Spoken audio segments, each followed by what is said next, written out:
পরের দিন সকালবেলা খুলনায় এসে আল ওয়াহিদ ভাইকে বললাম, ওয়াহিদ ভাই বললেন যে আপনার লেখা তো খুব ভালো হয়েছে, তো এটা তো এক পৃষ্ঠা হচ্ছে, পুরো পৃষ্ঠা হচ্ছে না, বড় আলোড়ন পত্রিকার এক সাইড হয়েছে, তুমি আবার যাও, যে আবার লিখো সাম্য শান্তি যুদ্ধ শান্তি কবিতা লিখে আবার দেখালাম, দেখে বলছে খুব ভালো হয়েছে, খুব ভালো হয়েছে। তার অনুপ্রেরণায় আর ওয়াহিদ ভাইয়ের আলোড়ন পত্রিকা লেখার অনুপ্রেরণায় আজকে আমার কবিতার একটা বই আছে, আগুন ছড়া বৃষ্টি।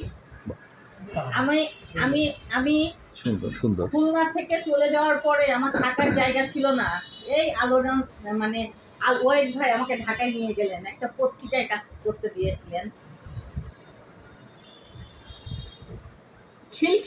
নীলক্ষেত না নীলক্ষেত, হ্যাঁ। নীলক্ষেতে মামা একটা রেস্টুরেন্ট ছিল, মামা রেস্টুরেন্টে আমরা সকাল 9টার সময় ওই মামা রেস্টুরেন্টে যেতাম পূজার সময়, সারাদিন রাস্তায় ঘুরতাম এই বিজ্ঞাপন কালেক্ট করার জন্য।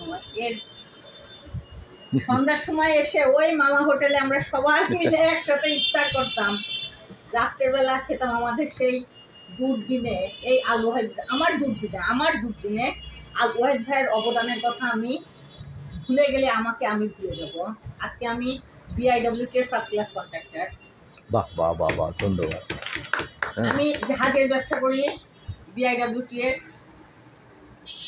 পড়ছি কার মাধ্যমে, আল ওয়াহিদ ভাইয়ের মাধ্যমে। সবার সাথে আমার পরিচিত, কিন্তু কেউ আমাকে স্মৃতিতে উঠানোর যে একটা জায়গা, আমি সবার সাথে মিশছি, সবার সাথে। আজকে জাতীয় কবিতা পরিষদ বলেন, বাংলাদেশ রাইটার্স ক্লাব বলেন, আমাদের কবি মোহাম্মদ নুরুল হুদা ভাই, এই একজন মানুষের সাথে আমার মানে আমি চিনছি, আমি মানে মিষ্টি সবসময় বড় মানুষের সাথে। ছোট মানুষের হাত ধরলে পচে যেতে হয়, পড়ে যেতে হয়, আর বড় মানুষের হাত ধরলে সে সঠিক জায়গায় গন্তব্যে আপনাকে নিয়ে যায়, আপনার ভুল কোথায় ত্রুটি কোথায় সে দেখাই দেয়। তো আজকে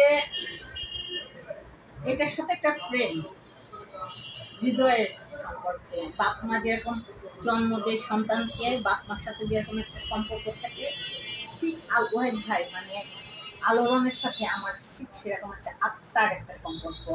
এই যে আল ওয়াহিদ ভাইয়ের অনেক অনেক, সে কিন্তু সাদা মনের মানুষ, তার সাথে আমি যতটা মিশছি তার ভিতরে আমি দেখছি তার ভিতরে কোনো নেগেটিভ কিছু নেই, সব পজিটিভ। তুমি চেষ্টা করলে তুমি সামনের দিকে এগিয়ে যেতে পারবে। সে হলো কুরআন শরীফকে নিয়ে করেন, ওই যে রিচার্জ করেন, কুরআন শরীফ নিয়ে রিচার্জ করেন, এবং সে কি করেন ছবি আঁকেন, এত সুন্দর, সে নিখুঁত ছবি।